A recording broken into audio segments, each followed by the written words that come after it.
Hi, everyone. I'm meteorologist Royal Norman. This is Sonoran Sky, an Arizona Family First Alert podcast. And one of our favorite topics is gardening and gardening in Arizona, which you think to yourself, okay, high country gardening, I can do that. No, we're talking about gardening in the desert where it can really, really, really happen for you. And the prime person who convinced me of that is our guest today, Angela Judd. She is from Growing in the Garden. How you doing, Angela?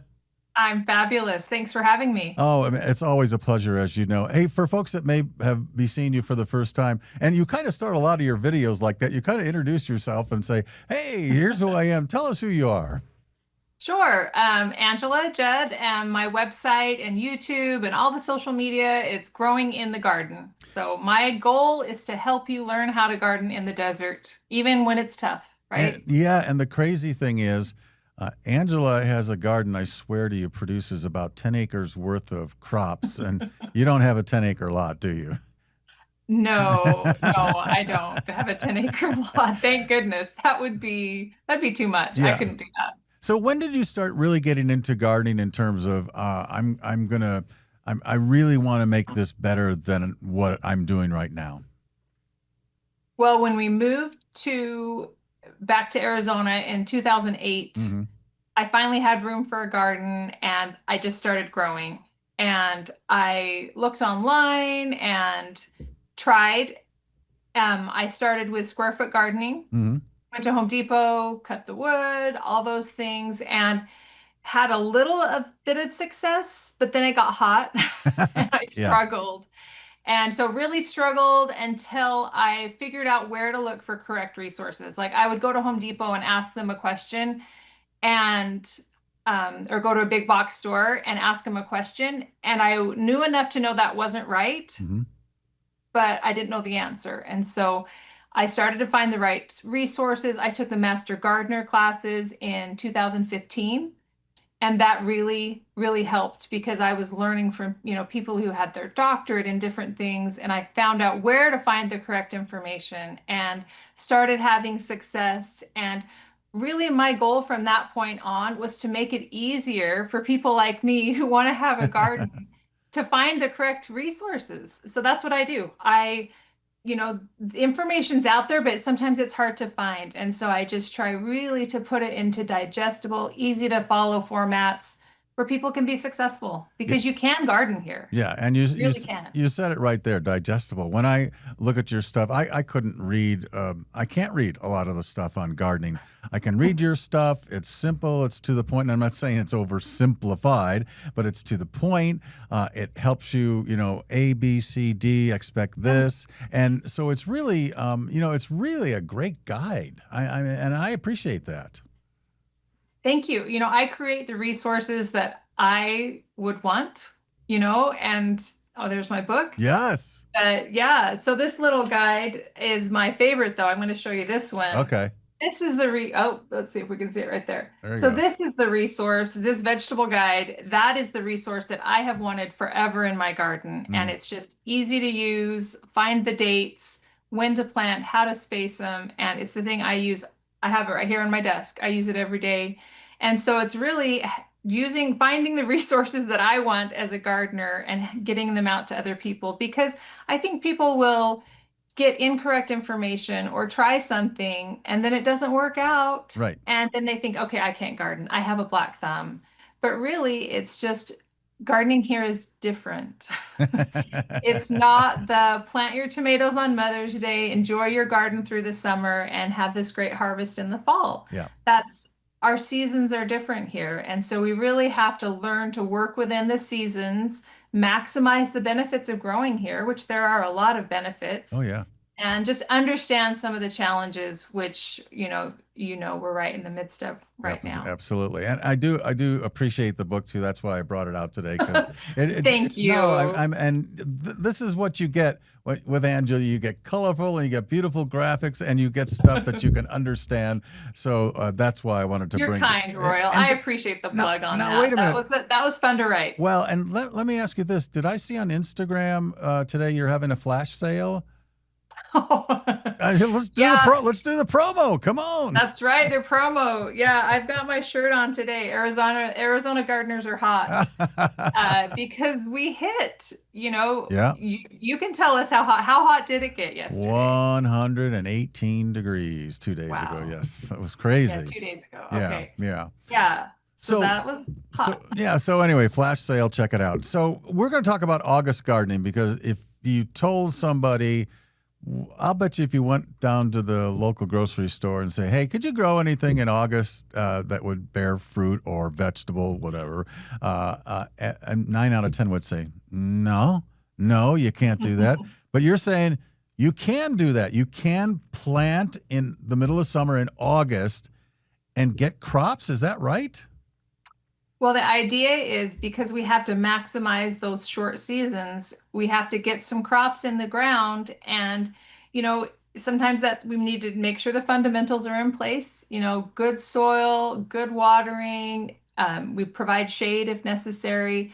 But yeah, getting those warm season crops in the ground in August gives us a second warm season. Like we kind of get in the spring, we get another season for tomatoes, peppers, squash, green beans, those kinds of things. The soil is warm, the plants will grow, and then hopefully by the time they start to flower and produce, temperatures have come down just a little bit. We know for sure the days will be shorter. Yes. That's a guarantee. Yes.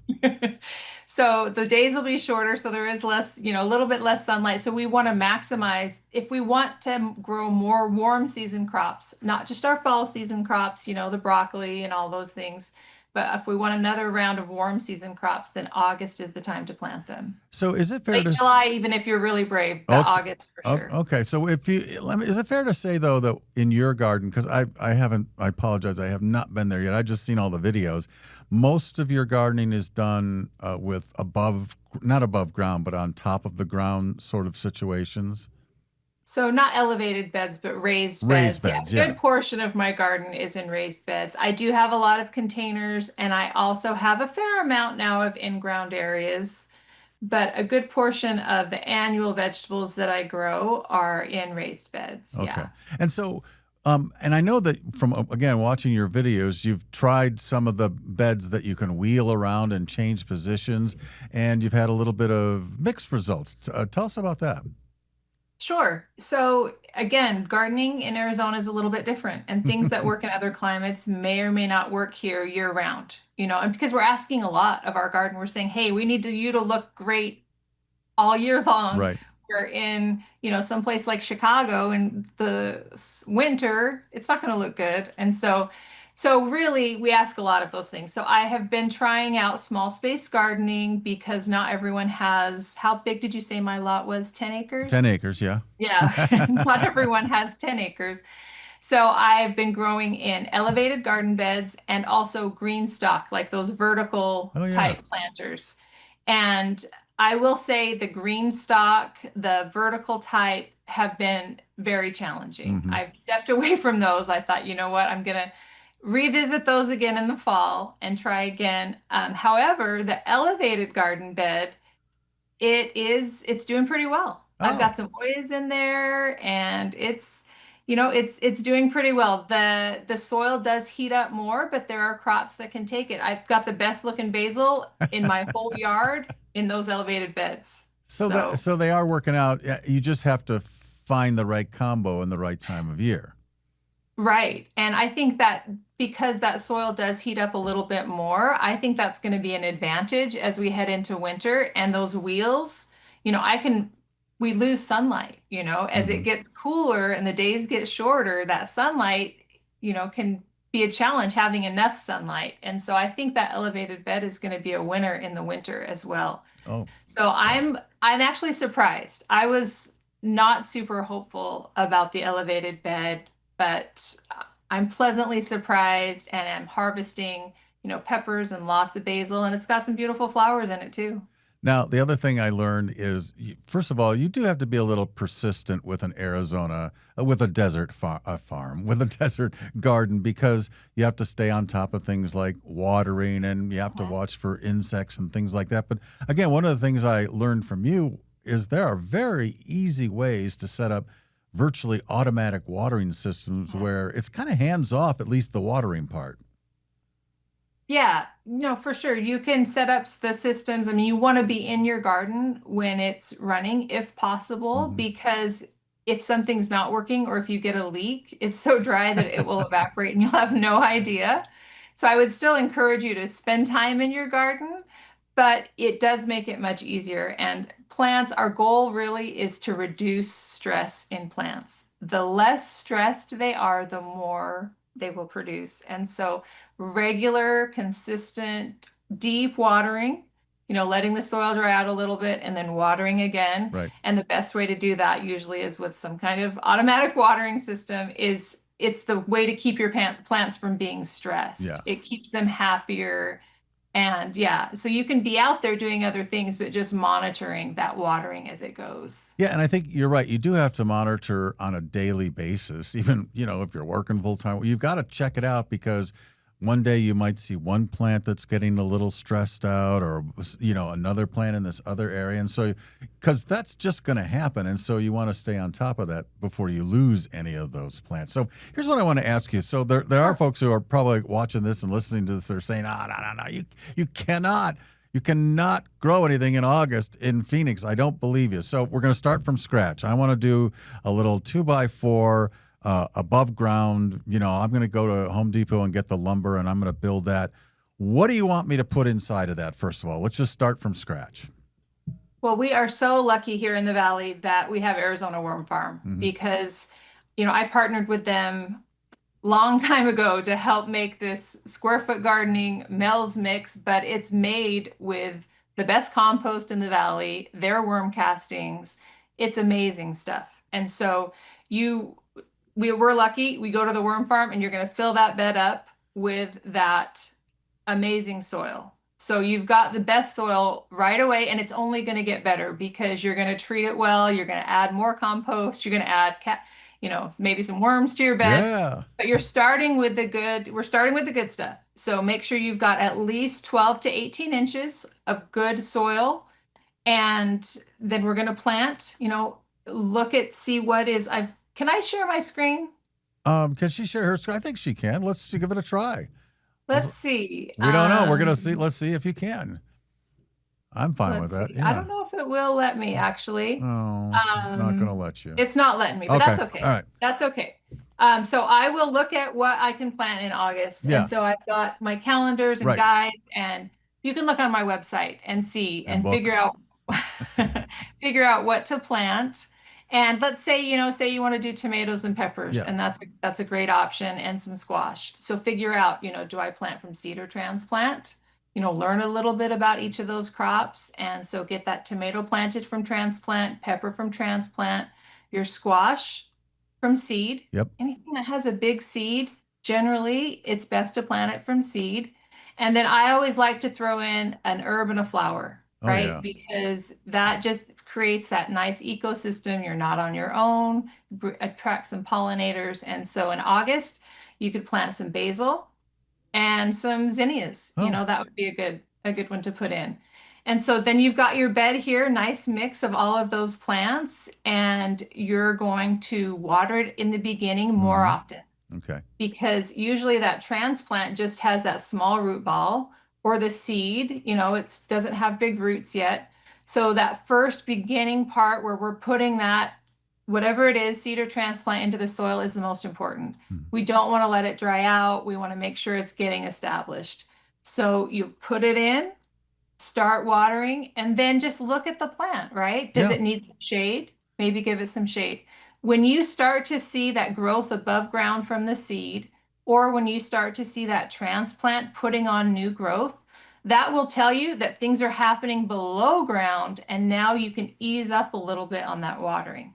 You can tell the plant by watering it less, hey, your roots need to go a little bit deeper. You need to get more established. Oh. And that's how we tell the plant that. And so we'll monitor the watering, and we're going to put mulch. I didn't mention mulch, but we're going to put some mulch on there. Right. That's going to hold in the moisture, keep those roots, the temperature from those big fluctuations, although they're not as big as we would like them to be. It's Yes. not cooling off as much at night as we would like. No, it's true.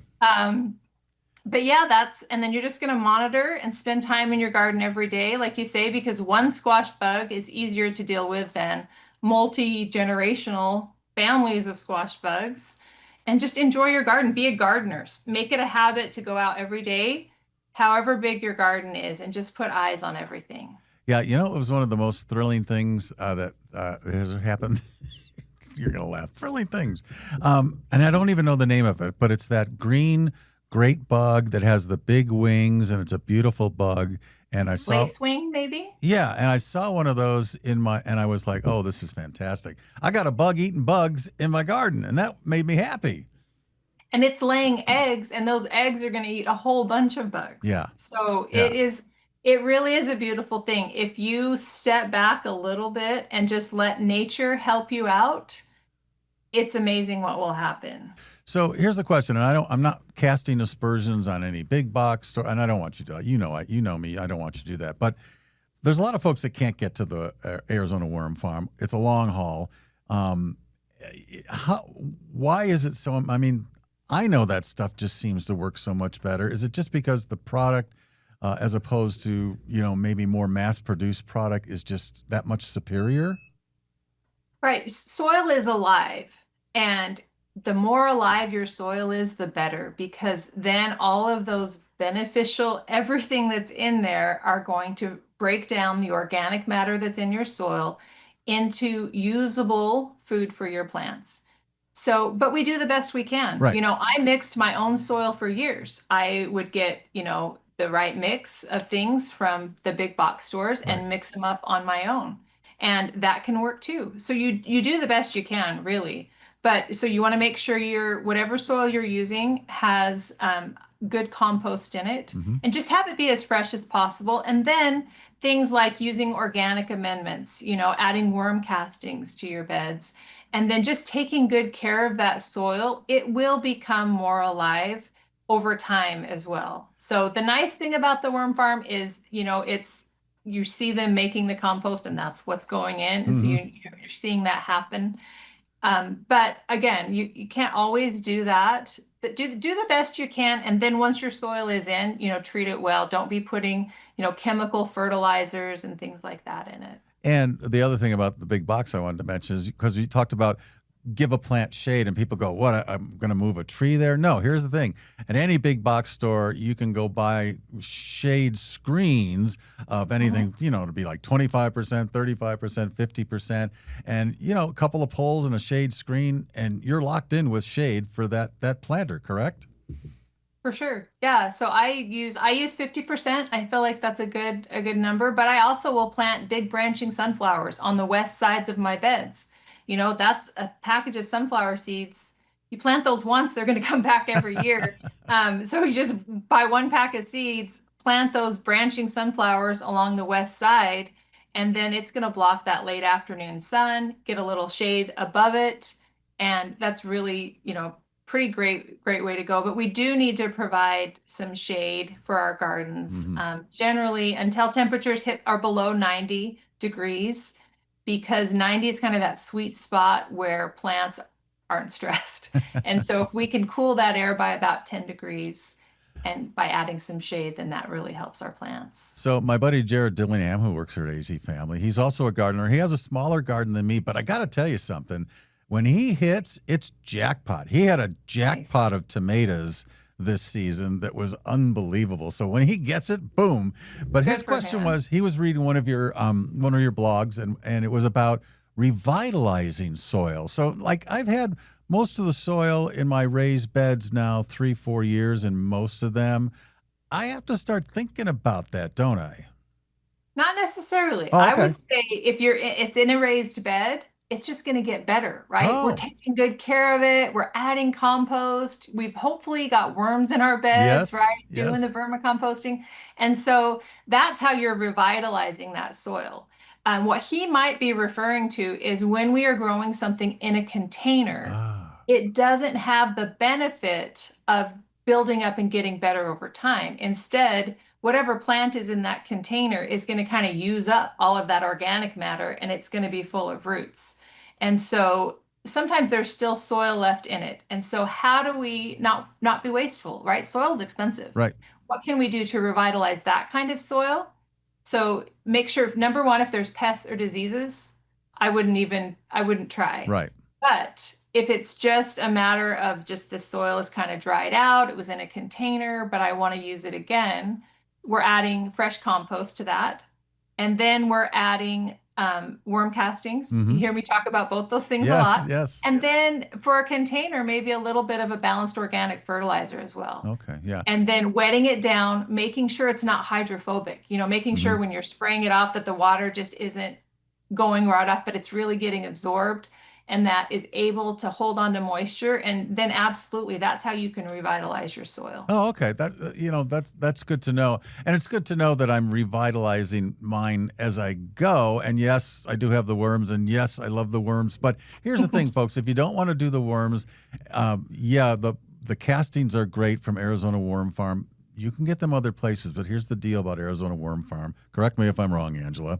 They're fresh castings. They got more biotics and all that stuff that's good for the Mhm. soil. That's what you want in there, isn't it?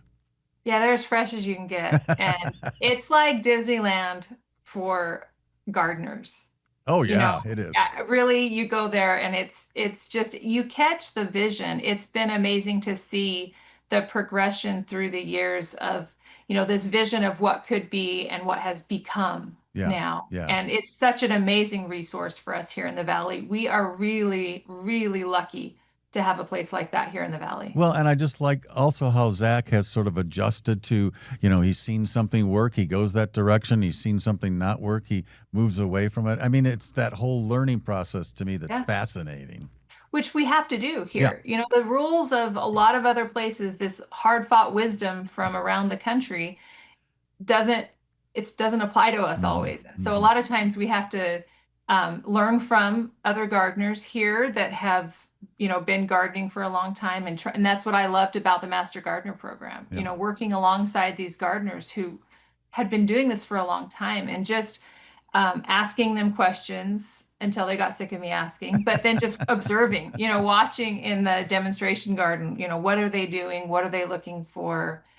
So learning from people who are here what works and what doesn't, and then you would know better than anybody because we also every year is so different. Yeah. We don't know what this year is going to bring. Hmm. Are we going to have good monsoons this year? Yeah, I don't know. Okay, But it well, does, I will say it doesn't look like it's going to be as hot as the past couple of years. So that's something, right? I Okay. will take You'll take I that, think right? we're all just we'll believe it when we see it as far as the monsoons, but Yeah. but I think we are all a little, at least for me, I'm a little shell shocked. Yeah. You have these higher, hotter than ever year, and then wait a year or two, and then it's hotter than ever Right. again. You just see these graphs going up and up, and the rain going down and down. It Yeah. gets actually very scary. Shell shocked is a good word for it. All right. So you mentioned tomatoes in August. Here's my personal question, personal gardening question. I have a really good clump of tomatoes that produced, mainly plum type tomatoes. Perfect. Yeah. But right now, it's just a clump of greens. It's very healthy. There's no fruit on it or anything like that. Do you want me to yank that out and plant new tomatoes, or do you want me to just leave those tomatoes there and let them come back as the summer starts to cool down?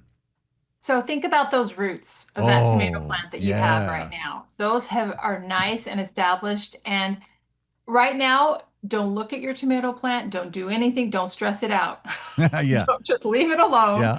right? And then once temperatures at night, once you start to see some new growth, once you start to see it waking up, it's going to tell you, right? You're going to start to see more blossoms. You're going to start to see growth. That's your signal to be like, okay, now we can take a look at this plant and see, do I need to prune it back a little bit? Let's give you some fertilizer. Let's give you some compost. Let's wake you back up. Like I say, anytime we do something to a plant, we're telling it generally to Mm, grow, right? yeah. And so we don't want it to grow quite yet. It's a little bit stressful for that. But once conditions are ready, we prune it a little bit, we give it some compost, some fertilizer, some good watering, and then your plant has a head start on this short season. And so Oh, you're going to get tomatoes all throughout that season. So I would leave it in place, as long as it's healthy. Tomatoes are one of those things that, they're prone to a lot of different diseases and things. And so if it's not looking good, then call it, yeah. and plant someplace else, put Yep. it in a different location Yep. and try again. But if you've got a plant that is overall doing well, I would leave it in. Oh yeah, it's really healthy. It's like a bush. So I think Yeah. I'll leave it in and take your advice on that. All right. So we've been talking about August. You already gave us some ideas for August planting. And so, and I didn't tell you I was going to ask you this, but is there one or two or three things you could recommend folks plant in August that will not 100% work, but have a very high likelihood of producing somewhere down the line? One, two, or three, is that fair to ask? I would say tomatoes, peppers, and squash. Okay. Those are the things that I would plant in August because we want those. It's what we think of as our garden crops, Right. right? What we think of. And so those are the three, peppers are one of the easiest crops to grow here. And who doesn't love squash from the garden, Yep. right? Yeah. And so I would say those are the three really kind of no-brainer things to get in your garden in August. Get a nice warm season crop. And then as we head into, late September, October, really be, ready to get your fall season, your crops in, the broccoli and cauliflower, all of those kinds of things the greens The that we greens. enjoy over the winter months. Yeah. Take advantage of basically the best time to plant anything is usually October. Yeah. Most things grow if you plant them in October, but they don't the take advantage of that season, because the days are going to get shorter. And so the earlier we can get them established, those roots are going to grow and they'll be well on their way to producing because they've got, still plenty of sunlight, warm temperatures. They're going to grow great. Yeah, and let me say something about greens that, when I started gardening, and it wasn't that long ago, 5-6 years ago, as a kid, yes, I did, but I'm recently, I was kind of like, oh, greens. I don't want to grow greens. I want to grow, but there is such a high satisfaction in growing greens because they grow and they produce, and when we do get into the season where you can plant greens, folks, I would encourage you to do it because it's so satisfying. The plants come on quicker, and it makes you feel good about your garden. Right. We're not asking a lot. All we're asking is just to grow leaves. Yeah. Some of these other things we're saying, okay, you need to grow leaves and a flower and then produce fruit, but leaves. And so I would add herbs into that category as well. All we're asking them to grow are leaves. And yet we get so much flavor and health benefits from having fresh herbs. And they're one of the easiest. If you're worried about being successful gardening, start with herbs. Yeah. And there are, right now basil would be the top one to plant. But as we get into October, there are, I've got at least 10 perennial herbs that can grow year round here. Mm-hmm. And October is the perfect time to plant them. So check out the website, Angela Judd, Growing in the Garden. She's on Instagram. She's on all the formats. She's got all the tips. It's a fantastic place to get, to get your confidence up, to grow stuff in the deserts in Arizona. Yes, you can do it. I can do it. You taught me how to do it. Well, you didn't teach me directly, but by reading your stuff, I've told you I gained confidence that I could do it because Proud of you. Yeah, you told me how to do it. And yes, every once in a while I text her and I'll say, "Yay, I did this," and she's very good about it. That's my favorite. I love because who else are you going to show, right? Yeah, exactly. Yes, exactly. I gotta text Angela. So, Angela, thank you very much for being with us, and we'll check in with you in the fall when we get into that October season, and maybe when it cools down, I'll be out there. We'll do the show out there. How's that sound? That sounds fabulous. We'd love to have you. That's great. You have a great summer. Thank you so much. Yep.